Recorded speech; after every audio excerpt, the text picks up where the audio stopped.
Newtown, or French Villy, as it was called of old, is a sleepy little town, as you all may know, upon the Solent shore. Sleepy as it is now, it was once noisy enough, and what made the noise was rats. The place was so infested with them as to be scarce worth living in. There wasn't a barn or a cornrick, a storeroom or a cupboard, but they ate their way into it. Not a cheese, but they gnawed it hollow. Not a sugar puncheon, but they cleared out. Why, the very mead and beer in the barrels was not safe from them. They'd gnaw a hole in the top of the tun, and down would go one master rat's tail, and when he brought it up, round would crowd all his friends and cousins, and each would have a suck at the tail. Had they stopped here, it might have been borne, but the squeaking and shrieking, the hurrying and scurrying, so that you could neither hear yourself speak, nor get a wink of good honest sleep, the lifelong night. Not to mention that Mamma must needs sit up and keep watch and ward over the baby's cradle, or there'd have been a big ugly rat running across the little fellow's face and doing who knows what mischief. Why didn't the good people of the town have cats? Well, they did, and there was a fair stand-up fight, but in the end the rats were too many, and the cats were regularly driven from the field. Poison, I hear you say. Why, they poisoned so many that it fairly bred a plague. Rat catchers, why, there wasn't a rat catcher from John O'Groat's house to the Land's End that hadn't tried his luck. But do what they might, cats or poison, terror or traps, there seemed to be more rats than ever, and every day a fresh rat was cocking his tail or prickling his whiskers.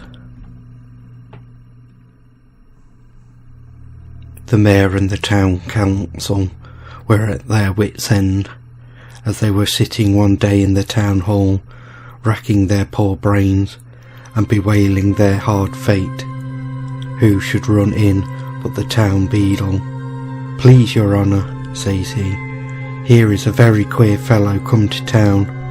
I don't rightly know what to make of him." "Show him in," said the mayor, and in he stepped.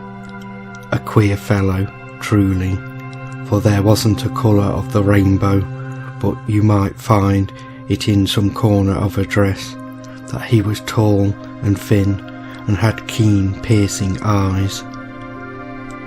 "I'm called the Pied Piper," he began, "and pray what might you be willing to pay me if I rid you of every single rat in Frenchville?"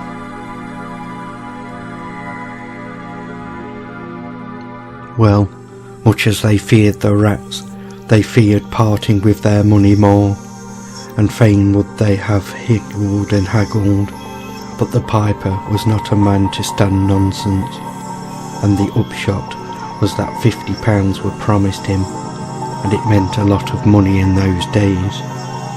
As soon as not, a rat was left to squeak or scurry in Frenchville. Out of the hall stepped the piper, and as he stepped, he laid his pipes to his lips, and a shrill keen tune sounded through the street and house, and as each note pierced the air, you might have seen a strange sight, for out of every hole the rats came tumbling. There were none too old and none too young, none too big and none too little, to crowd at the piper's heels, and with eager feet and upturned noses to patter after him as he paced the streets. Nor was the piper unmindful of the little toddling ones, for every 50 yards he'd stop and give an extra flourish on his pipes, just to give them time to keep up with the older and stronger of the band.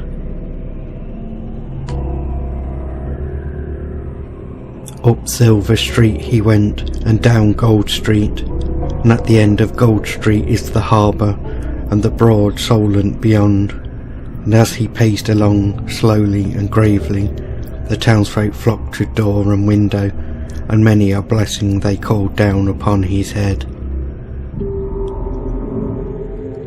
As for getting near him, there were too many rats, and now that he was at the water's edge, he stepped into a boat, and not a rat, as he shoved off into deep water, piping shrilly all the while, but followed him, plashing, paddling and waggling their tails with delight. On and on he played, and played until the tide went down, and each master rat sank deeper and deeper into the slimy ooze of the harbour, until every mother's son of them was dead and smothered. The tide rose again, and the piper stepped on shore, but never a rat followed. You may fancy the townsfolk had been throwing up their caps and hurrahing, and stopping up rat holes and setting the church bells a-ringing. But when the piper stepped ashore, and not so much of a single squeak was to be heard, the mayor and the council, and the townfolk generally, began to hum, and to ha, and to shake their heads. For the town money chest had been sadly emptied of late, and where was the £50 to come from? Such an easy job too, just getting into a boat and playing a pipe. Why, the mayor himself could have done that, if only he had thought of it. So the mayor hummed and hawed, and at last said, "Come, my good man, you see what poor folk we are. How can we manage to pay you £50? Will you not take 20?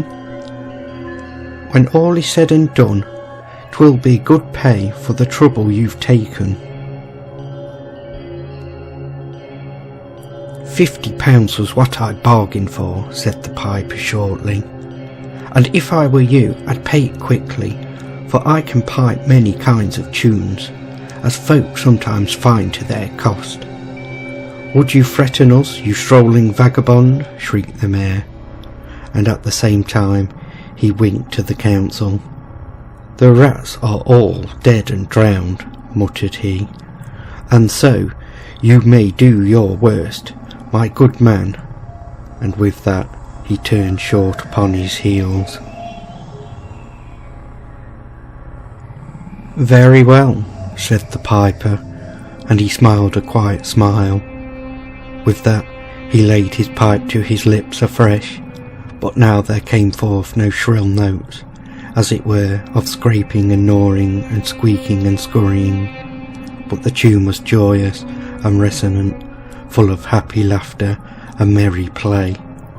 And as he paced down the streets, the elders mocked, but from the schoolroom and playroom, from nursery and workshop, not a child but ran out with eager glee and shout, following gaily at the piper's call, dancing and laughing, joining hands and tripping feet. The bright throng moved along up Gold Street and down Silver Street, and beyond Silver Street lay the cool green forest full of oak and wide-spreading beeches. In and out among the oak trees you might catch glimpses of the piper's many-coloured coat. You might hear the laughter of the children break and fade and die away, as deeper and deeper into the lone green wood the stranger went, and the children followed. All the while the elders watched and waited. They mocked no longer now, and watched and wait as they might. Never did they set their eyes again upon the piper in his multicoloured coat. Never were their hearts gladdened by the song and dance of the children issuing forth from amongst the ancient oaks of the forest.